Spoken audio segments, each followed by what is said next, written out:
So this is going to be real fun. Not. So back when I sold my motorcycle during the summer, this is one of the items that I bought. I bought a whole bunch of air conditioning components. But anyway, this is a Sandon air conditioning compressor bracket set for a long water pump, driver's side mount. So I got it in from, I bought it from eBay. It was like 80 bucks.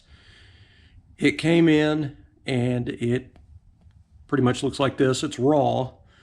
These were rusty, these little sleeves. But anyway, there's no instructions, no pictures, no nothing. It came in a clear plastic bag inside of the shipping package, the little white, folded over edge, sticky bag, mailing package, whatever that's called. But pretty irritating. So I messaged the guy that I bought it from off eBay, and I said, hey, I need a diagram or instructions or something. He said, let me contact the supplier and I'll see what I can do. And I never heard anything again. And I re-messaged him again. And I said, did you ever find out anything? And he never responded. So he got negative feedback from me. So anyway, I don't know how this goes. This is, I've always thought that I'm a pretty good mechanically inclined kind of guy, but I got to tell you, just by looking at this in the floor, this looks like it could be real interesting, doesn't it? Especially $80 worth of interesting. So there's sleeves here, and those are the only two that are the same length. All those are different length. I've got one washer.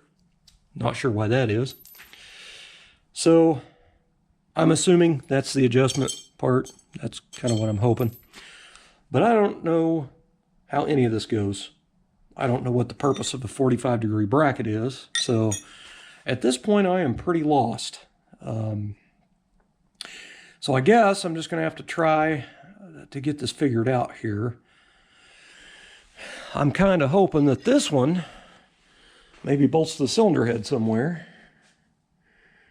But that's probably asking for too much.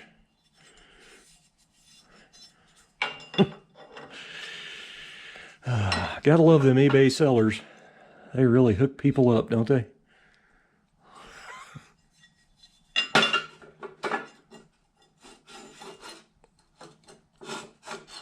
I don't know, man. How wonderful. Well, I don't know. I don't know how the hell that's supposed to work. If anybody's got any ideas, I am all ears. That is very interesting. More than likely, I'm going to end up having to buy a bracket from probably an actual supplier like Summit or something, because this is absolutely ridiculous. Pay money for something and then it's stupid. Hey, that's looking like something. That is looking like something. That would explain two sleeves possibly. So maybe going to the water pump on this one, that one going to the top bolt, this one going to this bolt. Does that line up? It does look like it. All right, I think that's the way that goes. But as far as sleeves, I don't know. This hole is threaded. Oh boy, them threads are fried, man. It looks good on that side, but over here it's kind of jacked looking. Well, kind of got one figured out here. I guess I'll try winging this and see what happens. All right, so I think I'm on to something here. Hope this is going to work anyway. So now I got to put a sleeve in there. That's a pretty long one.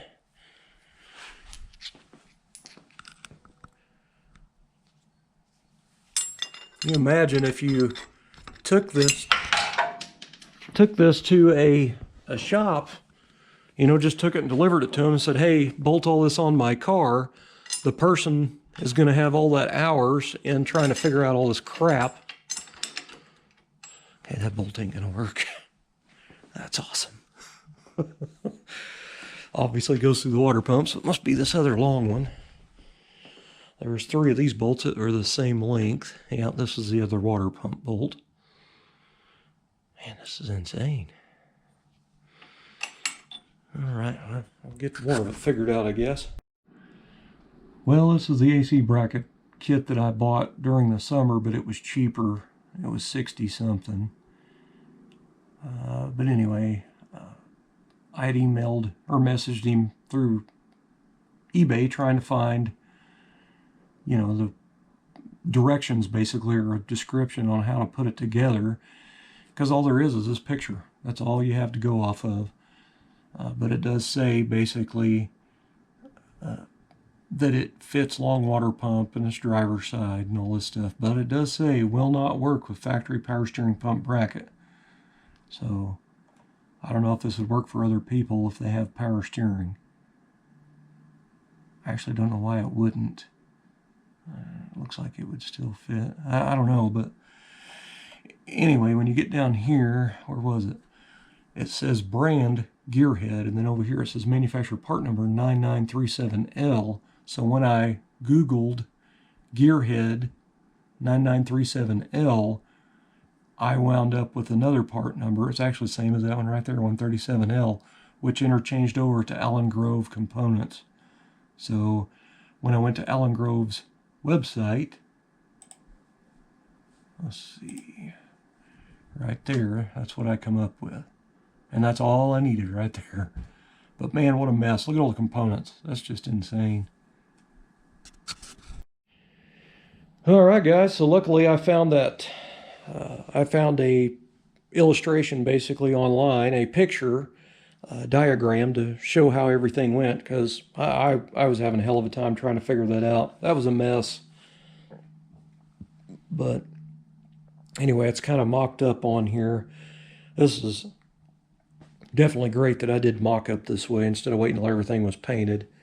But I would have had to let the engine, like a lot of the paint screwed up on the engine, probably trying to unbolt things and try the different way brackets went and stuff. But this is pretty much it. This is how it went. I do find it kind of odd in its design, the way it's made. I mean, it was a head scratcher for sure. The actually adjustment bolt for the slot goes in from the rear, which I think is kind of strange. But anyway, so you have the threads coming this way, which I don't really like that look of that, but I'm going to have to live with it, you know what I mean? So I've got, I just used a couple of belts here that out of my lot of belts here. I don't have a crank in this engine, so I can't put the lower pulley on. So I just used some really short belts and just used the water pump pulley. And it actually, with my redneck way of doing it, I've got a, this is super redneck. They make an actual tool for this, but I don't have it. This is actually a laser sight for a pistol. And anyway, I basically laid that up in there. When you push down on it and hold it, it actually stays like right in there where it needs to be. It holds it kind of straight. So you basically point that laser at your other pulley, and it was pretty much in line. So I'm kind of impressed. Really impressed with that. But anyway, that belt's lining up and this belt's lining up. So once I get the crank on it, I know the water pump and the crank pulley is going to line up because that's all GM stuff. That's the correct pulley set that came off the same vehicle. So I know those are going to work. I was just worried about all this because I'm changing the pulley here to this is a billet pulley, and it has a little nose cover, a little pointy nose cover, and it has the speed holes in it right here. I'm going to paint all this black, but that goes on there. So that'll look kind of nice. You know, it doesn't look like a regular factory one with just the nuts showing. But anyway, I'll paint all this black. I don't want the chrome fan on there. I'm going to paint it black as well. But anyway, I'm pretty happy with it. Belts are going to line up and I'm good to go with it. I'm also going to paint this bracket semi-gloss black as well. I'm not big on a lot of big chrome things like brackets and stuff like that. I don't mind chrome like these heater hose fittings, and I don't mind polished stainless steel bolts and stuff like that, but I'm just not big in having a bunch of chrome crap all over my engine. With the design of this car, I should say. This car, I'm trying to make it look mostly kind of stock, like an original 265 under here. But, you know, original cars had short water pumps, they didn't have long, so this up here is not going to be correct at all. But everything else I'm going to try to make it look like it's supposed to be. So it will really look like somebody added on a late model air conditioning kit to an all original V8 210/55 is what it's going to look like. And I'm good with that. But anyway, so I got it all on there. I'm pretty happy with it. I did do a video on my cell phone, and I took quite a few pictures. I also saved the picture at Alan Grove's website, the diagram of this. I saved it to my favorites so I can pull it back up and look at it later. I don't really do anything on my cell phone. I don't even have internet turned on my cell phone. I can't stand to try to look at that little small screen. I'm still old school. I use a PC. You know, I get to sit down and actually look at that stuff. But anyway, I'm happy with it. It's going to end up working out. What I really like about it is the compressor is kind of out of the way of getting the valve cover off. I'm real happy about that. Some of you Chevy guys will remember back in like the 70s, GM had those really long, heavy-ass air conditioning compressors, and they always went right above the valve cover. So if you ever had to change your valve cover gasket or run your valves or whatever, you had to take that stupid AC compressor off there, and it was so heavy. So this go-around, I wanted it to be pretty simple and have room to be able to work on it. But it looks like it's going to work, so I'm happy with it. But in case some of you guys didn't catch on to what's going on, I'm going to run you through this, because to me it was kind of an inexpensive route to go for the way it got handed to me, I should say. So this is my wife's car, and I definitely wanted to put AC on it so she'll enjoy it in the hot days of summer. But I really didn't want to spend the money on a complete vintage air kit that's actually made for a 55-56. I just didn't want to spend that kind of money. So my idea for a budget was to buy the complete under-dash universal unit. There's actually a lot of them on eBay, and you guys know what I'm talking about. It's the universal box style that bolts up underneath the center of the dash and has the vents in it and the controls are on it and everything. It's like one unit. So I bought a universal complete kit with the underdash. If you're still not sure what I'm talking about, I'm referring to the one that looks like the old 60s model Mustang underdash unit. It doesn't look like the Ford one at all, but it's that design, I should say. But anyway, I bought a complete kit. It came with a sand compressor. It came with a dryer, the hose set, condenser, you know, everything out here I need. But it was a complete kit minus the engine brackets for the compressor. So I did have to buy those separately. But I want to say that kit was like $299 or something for that whole universal kit. Now, one of my subscribers stepped up and he gave me, donated it, we'll say, to the project, the Vintage Air Underdash unit. It is the one that takes place of the original heater box in these cars. It goes up under here, and it is for a 55-56 Chevy specifically. And he had a customer that brought in a 55 at his shop. It wasn't cooling very well. It was getting cold. It just wasn't getting cold like it's supposed to be. And the shop that had installed it the first time, they had the problem and they assumed the compressor was bad, so they replaced the compressor. And Terry seems to think that initially that they got too much oil in the system, because if they get too much oil in them, they won't cool as well. So he told the customer that he would like to pull the box out from under the dash, take the valve off of it, and flush out the evaporator and stuff, and then put it back together. And the customer said just to buy a whole new underdash box assembly and replace it and be done with it. So that's what they did. Well, when Terry started taking stuff apart, he noticed out here that the valve there's a plastic valve that goes out here in the inline of one of the heater hoses, and it was actually, I can't remember if he said it was upside down and backwards or both. So that he feels is probably the culprit, but customer wanted to go ahead and just put the new kit in and be done with it. He was tired of messing with it at this point because it had been in and out of that first shop, trying to figure out why it didn't cool. So Terry, he wasn't 100% if that is for sure the smoking gun and what's wrong with it. So that's why he gave it to me instead of selling it to me. So anyway, the kit I got is everything that has to do with the vintage air kit underneath the dash. So I got the original box from that guy's car, but I got all the other components that Terry didn't replace, like the glove box liner. I got the control unit stuff where you have to take your heater slide control unit out and put all this electronic servos or whatever on the back of it. I've never done that before, so I get to figure out how all that goes. But anyway, I got everything that has to do with inside the car, but I did not get any of the exterior components. I did get the little plastic cover that goes on here and the little plugs that go in here and all that stuff. But so that's why I went ahead and bought that complete kit, because when I priced all this components out separately from Vintage Air, you know, the hose set, the condenser, the dryer and the bracket and the compressor and all that, it was astronomical. So it was cheaper for me to buy that complete universal kit and just use everything except the underdash unit with the vents and the switches on it. So it's pretty much going to be a Vintage Air kit, and I'm happy with that. So I ended up buying this bracket kit from eBay, and then that's where the fun started, you know, trying to figure that out, because that guy doesn't have any information on how that goes together. It's just one picture. So anyway, now I'm pretty happy with it so far, because it looks like it's going to end up working out. But so I need to get, once I get the, I want to put the steering box in the car, and I want to put the exhaust manifolds on, whatever else on the engine. At that point, I'm going to bolt in the core support, bolt the radiator in. I'm going to put the inner fenders on to the core support, and then that way I can run the hoses out here, put the box underneath the dash, and try to route the hoses, get them cut to fit, you know, mark them with a marker so I can take them, get them crimped, and they'll be clocked correctly.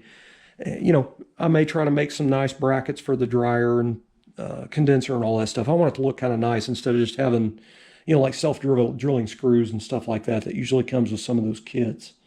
But that's pretty cool, man. Gonna have AC in my wife's car. That's pretty awesome. This will be the first 55 I've ever had, any Tri-5 that's had AC in it of my own. So I think that's kind of awesome. I just never have been able to afford an air conditioning kit. I thought about putting one on this car, but I hate to mess up this engine compartment, man. This thing is so simple. I don't mind sweating. I actually prefer to work in the sun, you know, outside in the summer. I don't mind sweating my butt off. I really don't. I would rather sweat than freeze to death. So, you know, some people are opposite, and that's fine, but I just hated to put all that crap on here because this is really going to jumble up this engine compartment. And I put so much time and effort into this engine compartment on this car to make it look as clean and simple as it does. So I hate to change it. But I may put a Vintage Air kit in it later. It just depends. Because I know after a little while of it being showed, everybody's already seen it in this shape. So, you know, I may go ahead and put Vintage Air in it. But as far as I'm concerned, I don't mind sweating. I'll wear shorts and a tank top, open the cowl vents and all the air coming in. It doesn't bother me. I can even open my wing glasses, you know. So it doesn't bother me. I drove Tri-5 since I was you know, 19 years old, so I don't care. I'm used to sweating in them, basically, is what I'm telling you. But my wife's not going to be that way, because the idea at the end of this is for her to drive this car every single day as a true, real deal daily driver. Unless there is like ice or snow on the ground, then she can drive her little front wheel drive car, because it'll get around better in the snow and ice anyway. But, you know, somebody, you know, backs into it in a parking lot or door dings it or whatever, it doesn't matter. It's just, you know, it's just like buying a new car. You don't want anybody to door ding it, but you're going to drive it anyway, you know what I mean? And that's exactly what I'm going to do here. So anything ever happens, I can fix it. I'm not worried about it. The difference, the reality is, you know, it's a four-door sedan. They're not as valuable as a two-door hardtop. So this car really is more practical to use as a daily, in my opinion. So I love four doors. I always have. I love two doors as well. But to me, if you got kids, I think the four doors are the way to go. Well, you don't even have to have kids. I'm just saying, if you go out with friends or stuff, load friends up in your car to go to dinner or go to a party or do whatever, that four door is way more practical that way, in my opinion. Grocery shopping, put all the groceries in the back, you know what I mean? You know, if you got dogs, you got that back seat area back there. To me, they're just more practical. Some people aren't into 4-doors, but I don't care. I am. You know what I mean? Not everybody can afford convertibles, nomads, and 2-doors. You know what I mean?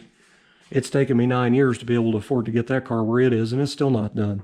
So when you stretch a project out 9 years, I mean, this car looks like there's $1 million in it. And I mean, I'm just saying, it looks like I've spent a lot of money on it, and I really haven't. This is really a budget car because I kept the small block. You know what I mean? It doesn't have AC or nothing on it. I think the most expensive components I ever bought for this car was the stupid wheels. I did everything myself, so you get what I'm saying. Anyway, guys, that's the air conditioning kit on the 4-door. I'm pretty happy with it. That is going to work. So just one more mock-up thing out of the way.